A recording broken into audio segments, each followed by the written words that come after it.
Hello students, कैसे हो सब लोग। मैं संजय बिंदल एक बार फिर से आप सब लोगों को अपने यूट्यूब चैनल एसवी केमिस्ट्री पर बहुत बहुत स्वागत करता हूं और उम्मीद करता हूं फ्रेंड्स कि आप अपने घर पर बैठ करके अपना सिलेबस कंप्लीट कर रहे होंगे और मेरे वीडियोस के थ्रू अपना केमिस्ट्री वाला पोर्शन स्टेप बाय स्टेप कर रहे होंगे। तो फ्रेंड्स, कुछ दिनों से मेरी तबीयत ठीक नहीं थी, इसलिए मैं वीडियो रेगुलर नहीं बना पाया था। इसके लिए मैं आपसे क्षमा चाहता हूँ, लेकिन अभी मेरी तबीयत में थोड़ा सा इम्प्रूवमेंट है, तो इसलिए मैं आज वीडियो शूट कर रहा हूँ। क्योंकि मेरे गले में काफ़ी सारी प्रॉब्लम थी, मेरे से बोला नहीं जा रहा था, इसलिए मैं वीडियो शूट नहीं कर पा रहा था। उसके लिए एक्सट्रीमली सॉरी। लेकिन आज अपन अपना जो चल रहा था उसको कंटिन्यू करेंगे। तो फ्रेंड्स, हम बात कर रहे थे 12th क्लास के केमिस्ट्री के चैप्टर नंबर 9 के बारे में, जिसका नाम था कोऑर्डिनेशन कंपाउंड, और जिसमें मैं आपके साथ कई सारी बातें कर चुका था, जिसमें हमने लगभग 9-10 पार्ट वीडियो के थ्रू कंप्लीट कर लिए थे। अगर जो मेरे नए स्टूडेंट्स हैं, जो नए सब्सक्राइबर हैं, अगर वो नहीं देखे हैं तो पहले वो उन पार्ट्स को देख सकते हैं और अपना सिलेबस अप टू डेट कर सकते हैं। तो फ्रेंड्स, मैं अपनी लास्ट वाली क्लास में बता रहा था आपको आइसोमेराइज्म के बारे में, समाव्याप्तता के बारे में, जिसमें मैंने आपको चार्ट बताया था कि जो समाव्याप्तता है बेसिकली क्या होती है। अणुसूत्र समान, संरचना सूत्र या तुम्हारा जो त्रिविमीय विन्यास है वो अलग होता है, तो उसे हम समाव्याप्तता कहते हैं। तो समाव्याप्तता दो प्रकार की मैंने बताई थी। एक तो आपको मैंने बताई थी संरचनात्मक समाव्याप्तता, एक आपको मैंने बताई थी त्रिविमीय समाव्याप्तता। ठीक है फ्रेंड्स, तो जिसमें से हम संरचनात्मक समाव्याप्तता के बारे में सबसे पहले बात कर रहे थे, और संरचनात्मक समाव्याप्तता में हम सबसे पहले पढ़ चुके थे आयनन समाव्याप्तता के बारे में। ठीक है। हाँ, उसके बाद अपन आज जो दूसरा वाला पढ़ेंगे वो पढ़ेंगे अपन हाइड्रेट समाव्याप्तता के बारे में। तो फटाफट से आज का वीडियो शुरू करते हैं।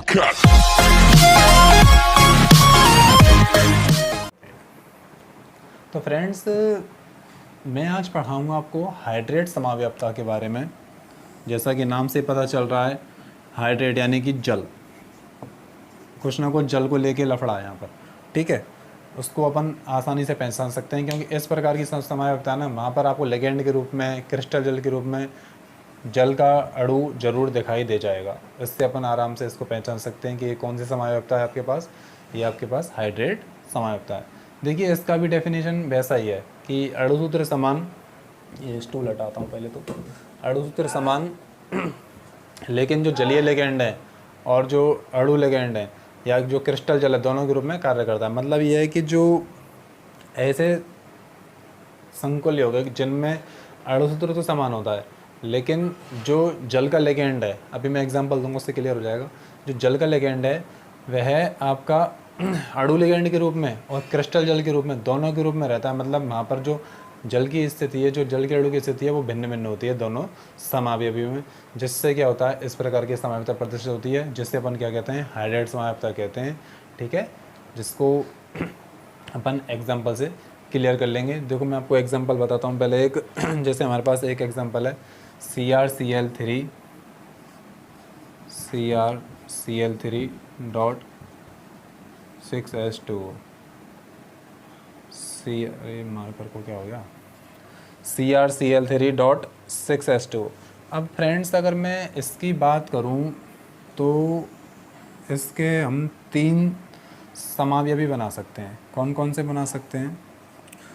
मैं इसके 3 समावयवी बना सकता हूँ। एक तो मैं बना सकता हूँ Cr और H2O का होल 6। एक तो मैं ये बना सकता हूँ फ्रेंड्स। ठीक है, जिसमें अपन क्या कर सकते हैं, Cl3 तीनों की तीनों बाहर निकाल सकते हैं। ठीक है, एक समावयवी में इसका फ्रेंड्स ये बना सकता हूँ Cr H2O का होल 5। एक Cl को मैं अब की बार क्या कर लूँ, अंदर कर लूँ। ठीक है, और एक जल का अणु हमारे पास क्या चला जाएगा, बाहर चला जाएगा।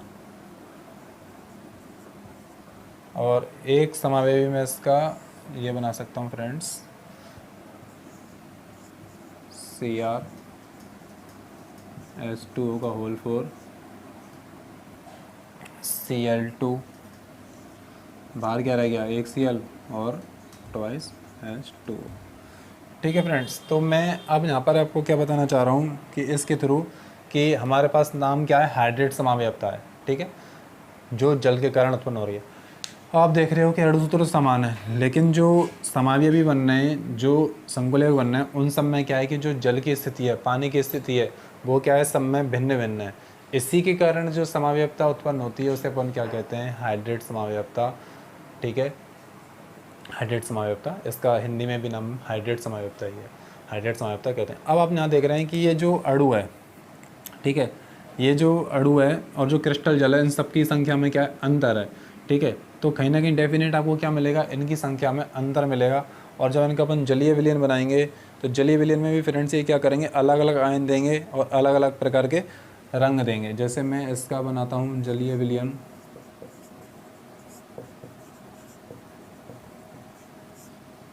जलीय विलयन, तो जब जलीय विलयन डालेंगे तो ये अलग हो जाएगा और ये अलग हो जाएगा, यानी कि समन्वय मंडल अलग, समन्वय मंडल अलग। और इसमें कितने Cl माइनस आयन निकलेंगे आपके, +3 Cl माइनस आयन निकल जाएंगे। ठीक है, इसका भी अपन एक्वस सॉल्यूशन बनाएंगे, तो यहाँ भी समन्वय मंडल मैं शॉर्ट में लिख देता हूँ, प्लस यहाँ पर कितने आयन निकलेंगे हमारे, 2 Cl माइनस आयन निकलेंगे। ठीक है, और इसका भी मैं बनाता हूँ एक्वस सॉल्यूशन, तो यहाँ भी आपका क्या निकलेगा, समन्वय मंडल, प्लस यहाँ पर क्या निकलेगा, 1 Cl माइनस आयन निकलेगा। ठीक है, तो इसका तो फ्रेंड्स कलर आएगा आपका बैगनी, इसका आएगा भूरा हरा और इसका आएगा फ्रेंड्स हरा। तो इसका जो कलर आएगा फ्रेंड्स वो आएगा बैगनी कलर का, ये आएगा आपका भूरा हरा, और ये फ्रेंड्स आएगा आपका हरा। ठीक है, तो इसका मतलब क्या हुआ कि तीनों के जो जलीय विलयन है उसमें सब में क्या है कि अलग अलग कलर प्रदर्शित होता है, जिससे अपन क्या करते हैं, इन कंपाउंड्स को पहचानते हैं। कहने का मतलब क्या है कि कोई भी संकुल यौगिक हो जिसका अणुसूत्र समान, लेकिन जो जल की स्थिति है वो क्या होती है, अलग अलग समावयव में अलग अलग होती है, जिसके कारण ये समावयवता प्रदर्शित होती है, जिससे अपन क्या कहते हैं, हाइड्रेट समावयवता कहते हैं। ठीक है फ्रेंड्स, क्लियर है। और मैं पहले भी कह चुका हूँ कि मेरे वीडियो में अब स्टूडेंट्स कॉपी पेन चलाएं तो आपको बेहतर समझ में आएगा। तो जो स्टूडेंट्स नोट डाउन करना चाहते हैं वो नोट डाउन कर सकते हैं, मैं थोड़ा साइड में जाता हूँ। मैंने बिल्कुल सिंपल एग्जांपल लिया और सिंपल वे में बताइए। ठीक है फ्रेंड्स, और हाइड्रेट समावयवता में देखो ऐसा कुछ नहीं है, और ज़्यादा आप चाहो तो और एग्जांपल ले सकते हो, लेकिन ज़रूरत नहीं है, बस एक ही समझ में आना चाहिए ना। बस बेसिकली मतलब क्या है कि जो ऑब्सेशन का जो समन्वय क्षेत्र है और आयनन क्षेत्र है, वहाँ पर क्या होना चाहिए, आपके जो जल की अणुओं की संख्या है ना उसमें अंतर होना चाहिए। जैसे जो समन्वय क्षेत्र है और जो आयनन क्षेत्र है, जैसे ये समन्वय क्षेत्र हुआ, ये आयनन क्षेत्र हुआ, इन सब में क्या है कि जल की संख्या में अंतर होता है, ना 6 ना 5 है, वहाँ 4 हैं। ठीक है, इस तरह से क्या हो रहा है, जल की अणुओं की संख्या में अंतर प्रदर्शित हो रहा है। ठीक है फ्रेंड्स, यही आपकी क्या है, हाइड्रेट समावयवता। अब अपन अब दूसरा पढ़ेंगे बंधन समावयवता, जिसके बारे में मैं बताता हूँ आपको भी। ठीक है फ्रेंड्स,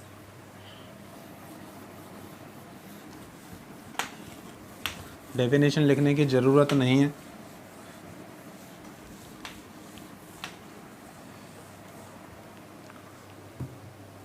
दूसरी है मेरे पास बंधन समावयवता। देखो बंधन समावयवता उन प्रकार के संकुल यौगिकों में पाई जाएगी जिस पर क्या हो, उभय तंतुक लिगैंड प्रेजेंट हो। ठीक है,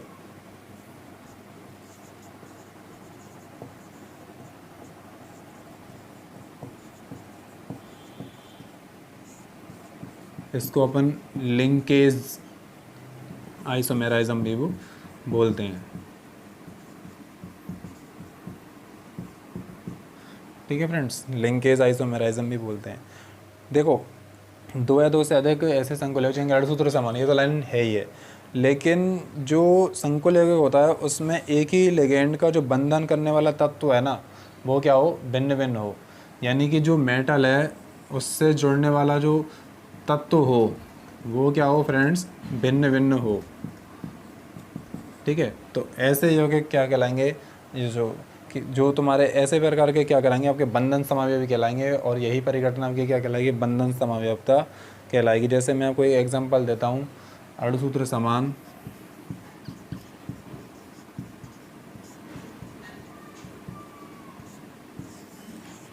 ठीक है, जैसे मेरे पास एक एग्जांपल है, मैं आपको एग्जांपल देता हूँ। हम ले रहे हैं CONS3 का होल 5 NO2। ठीक है फ्रेंड्स, मैंने ये कॉम्प्लेक्स ले लिया। ठीक है, और अब मैं देखो ये जो NO2 है ये उभयतंतुक लिगेंड है, और लिंक के समयता के लिए क्या होना चाहिए, उभयतंतुक लिगेंड होना चाहिए।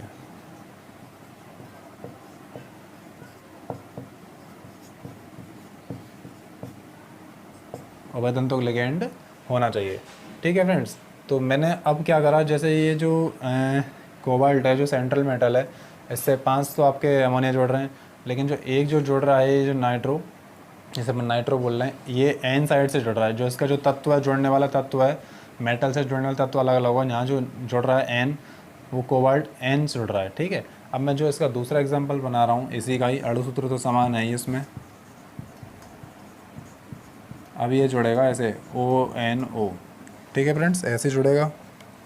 ठीक है, इसको कोष्टक बंद कर देते हैं ताकि आपको समझ में अच्छी तरह से रहे बाहर क्या है, Cl2। अब मैं यहाँ पर आपको लिख भी देता हूँ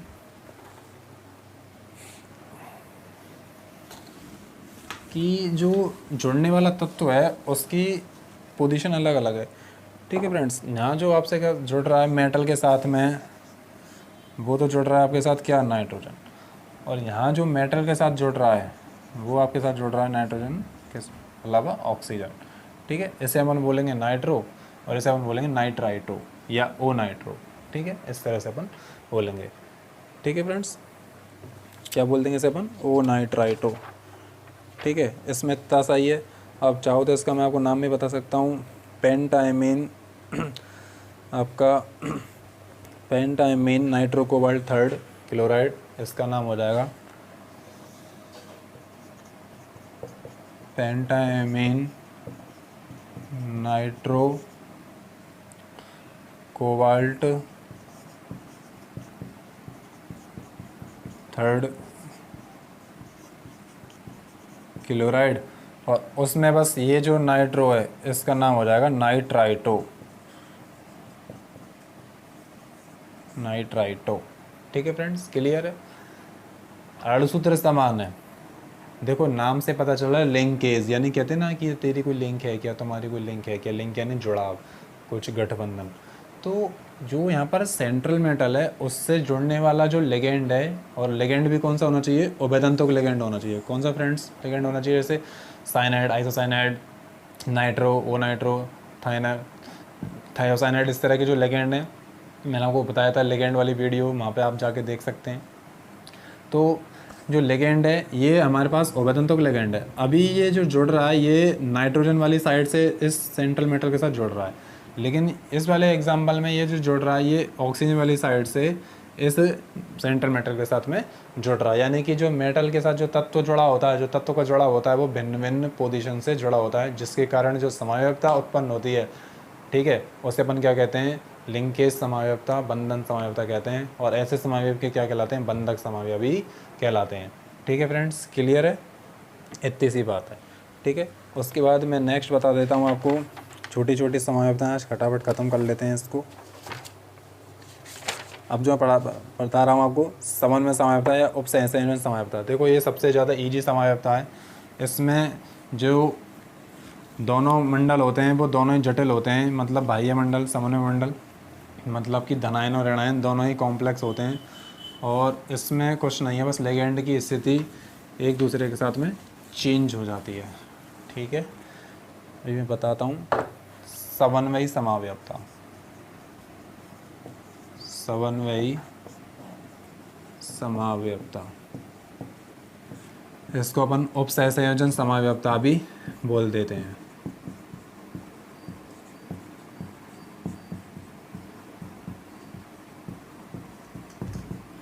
ठीक है फ्रेंड्स, देखो इसका भी वही डेफिनेशन है, दो या दो से अधिक ऐसे संकुल कि जिनके अणुसूत्र समान परंतु धनायन व ऋणायन दोनों ही समन्वय मंडल होते हैं। यानी कि यहाँ पर जो धनायन व ऋणायन है वो दोनों ही क्या होंगे, समन्वय मंडल होंगे। ठीक है, ये समावयवता उन संकुलों में पाई जाएगी जहाँ दोनों भाग यानी कि धनायन व ऋणायन क्या हो फ्रेंड्स, संकुलायन के रूप में उपस्थित हों। ठीक है, इसी कारण ये क्या करते हैं, इस तरह की समावयवता प्रदर्शित करते हैं, जिनमें केंद्रीय धातु आयन लिगैंड का विनिमय कर लेते हैं। जो केंद्रीय धातु आयन है वो क्या कर लेंगे, लिगैंड का विनिमय कर लेंगे। अभी जो मैं एग्जांपल दूंगा उससे क्लियर हो जाएगा, ठीक है। और एक दूसरे के समन्वय समावयवी बन जाते हैं। ऐसे ही अपन क्या कहते हैं, समन्वय समावयवता या उपसहसंयोजन समावयवता कहते हैं। जैसे कि मैं आपको एक एग्जांपल देता हूँ कि अणुसूत्र समान है हमारे पास,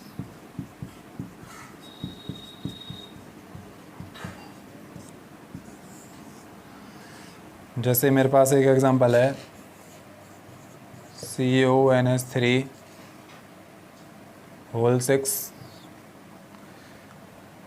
और एक एग्जांपल है मेरे पास CrCN होल 6। अब देखो ये न्यूट्रल लिगैंड है, ठीक है, इसलिए ये आपका क्या हो जाएगा, धनात्मक मंडल हो जाएगा। और ये साइनाइड नेगेटिव लिगैंड है, इसलिए ये क्या हो जाएगा, ऋणात्मक पार्ट हो जाएगा, ठीक है। अब इसका ही एक और एग्जांपल है, जैसे अब की बार मैं क्या कर दूं, CrNH3 होल 6 COCN होल 6। देखो अब की बार इसमें जो कोबाल्ट है उसके साथ क्या जुड़ रहा है, अमोनिया, और जो क्रोमियम है इसके साथ क्या जुड़ रहा है, साइनाइड, ठीक है। अब की बार यहाँ पर क्या हो रहा है, जो Cr है उसके साथ क्या जुड़ रहा है, अमोनिया, और जो CO है उसके साथ क्या जुड़ रहा है फ्रेंड, साइनाइड। यानी कि जो सेंट्रल मेटल है उसके साथ में क्या होता है, जो लिगेंड है वो क्या करता है, अपनी स्थिति में परिवर्तन कर लेता है। ये इस वाले में जा सकता है, ये इस वाले में जा सकता है। इसके कारण ही जो समावयवता उत्पन्न हो रही है उसे अपन क्या करें, समन्वय समावयवता। क्योंकि यहाँ समन्वय संख्या सब में सेम है, समन्वय संख्या पे कोई फर्क नहीं पड़ रहा है। बस क्या हो रहा है कि जो सेंट्रल मेटल है उसके साथ में जो लिगेंड है वो क्या कर रहा है, अपनी स्थिति में परिवर्तन कर रहा है। एक बार वो क्रोमियम मेटल के साथ जुड़ रहा है, एक बार वो कोबाल्ट मेटल के साथ जुड़ रहा है, मतलब मेटल के साथ अपनी स्थिति में परिवर्तन कर रहा है, जिसके कारण जो समावयवता उत्पन्न होती है उसे अपन क्या कहते हैं, उपसहसंयोजन समावयवता या समन्वय समावयवता कहते हैं। यहाँ पर कोबाल्ट पहले NH3 के साथ जुड़ा हुआ है, और उधर जो कोबाल्ट है आपकी बार CN के साथ जुड़ा हुआ है। यहाँ पर जो Cr है वो साइनाइड के साथ जुड़ा हुआ है, वहाँ पर CrNH3 के साथ जुड़ा हुआ है। तो फ्रेंड्स इस तरह से जो समावयवता उत्पन्न होती है उसे अपन क्या कहते हैं, समन्वय समावयवता। और इसे पहचानने का बहुत सरल तरीका है कि इसमें जो एग्जाम्पल मिलेंगे आपको वो दोनों ब्रैकेट में मिलेंगे, दोनों बड़े कोष्ठक मिलेंगे, जिससे क्या कर सकते हैं अपन समावयवता दोनों को आसानी से पहचान सकते हैं, ठीक है फ्रेंड्स। बड़ी ईजी सी बात है, कहीं कोई दिक्कत नहीं है। और एक और आपकी समावयवता बचती है जिसे अपन बोलते हैं लिगैंड समावयवता, जिसको बता देता हूँ। लिगैंड समावयवता में क्या होता है कि जो लिगैंड है वो स्वयं ही समावयवता प्रदर्शित करता है, ठीक है फ्रेंड्स। जो लिगैंड है वो स्वयं ही समावयवता प्रदर्शित करता है, उसे अपन क्या कहते हैं, लिगैंड समावयवता कहते हैं।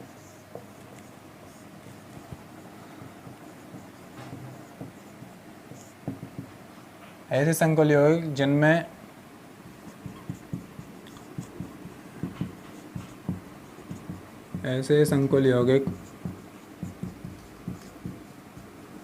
जिनमें लिगैंड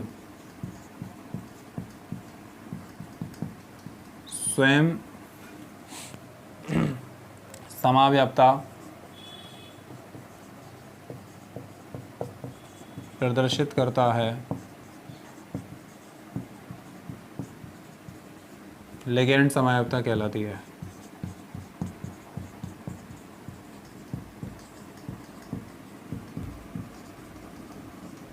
क्या कहलाती है फ्रेंड्स, लिगैंड समावयवता कहलाती है। जैसे कि क्लोरोफेनॉल है वो लिगैंड 3 प्रकार की समावयवता दर्शाता है। जो हमारे पास क्लोरोफेनल लिगैंड है,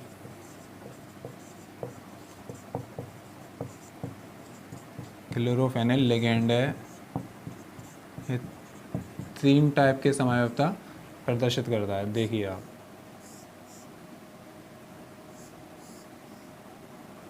ठीक है, जो क्लोरोफेनल लिगैंड है वो 3 प्रकार के समावयवता प्रदर्शित करता है। यहाँ तो मेटल जुड़ जाएगा,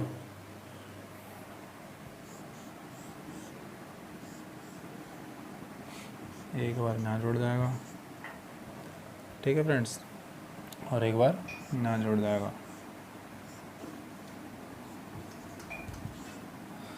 तो इसका नाम हो जाएगा फ्रेंड्स आपका 2 क्लोरोफेनल, उसका हो जाएगा 3 क्लोरोफेनल, और उसका हो जाएगा आपका 4 क्लोरोफेनल। देखिए 1 2 3 4 5, ठीक है। तो इसका नामकरण हो गया 2 क्लोरोफेनिल।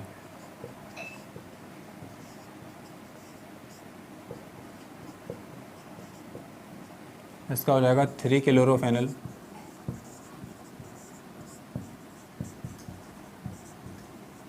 और इसका हो जाएगा 4 क्लोरोफेनिल। यानी कि ऐसे संकुल यौगिकों में जो लिगेंड है वो स्वयं साम्यता प्रदर्शित करता है। जैसे कि यहाँ पर जो आपका क्लोरोफेनिल लिगेंड है स्वयं ही साम्यता प्रदर्शित करेगा। एक बार 2 पे जोड़ जाएगा, 3 पे जोड़ जाएगा, 4 पे जोड़ जाएगा। इस तरह से क्या करेगा, अलग अलग समय में भी प्रदर्शित करेगा, जिसे अपन क्या कहते हैं, लिगेंड साम्यता कहते हैं। परीक्षा की दृष्टि से आपकी आयनन साम्यता, हाइड्रेट साम्यता, उपसहसैलिन साम्यता, बंधन साम्यता, लिंकेज साम्यता आदि इंपॉर्टेंट है। लिगेंड साम्यता, बहुलीकरण साम्यता इंपॉर्टेंट नहीं है। तो फ्रेंड्स, साम्यता में आज के लिए इतना ही। उसके बाद अपन जो नेक्स्ट वीडियो बनाएंगे उसमें अपन पढ़ेंगे अपनी नेक्स्ट साम्यता दूसरे टाइप की, जिससे अपन पढ़ेंगे त्रिविम साम्यता। ठीक है फ्रेंड्स, तो आज के वीडियो में बस इतना ही, क्योंकि तबीयत अभी भी मेरी इतनी ठीक है नहीं, इसलिए मैं ज़्यादा लंबा वीडियो नहीं बनाऊंगा।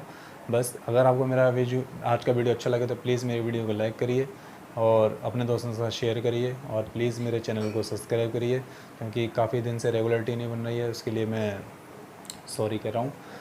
आने वाले टाइम में रेगुलरिटी पूरी बनी रहेगी और आपका सिलेबस कंप्लीट करवाऊँगा, आप बिल्कुल निश्चित रहिए। तो फ्रेंड्स, फटाफट से मेरी वीडियो को लाइक कर दीजिए और अपने दोस्तों के साथ शेयर कर दीजिए। तो आज की वीडियो में इतना ही, फिर मिलते हैं बहुत जल्द एक नई वीडियो के साथ। तब तक के लिए धन्यवाद। जय हिंद।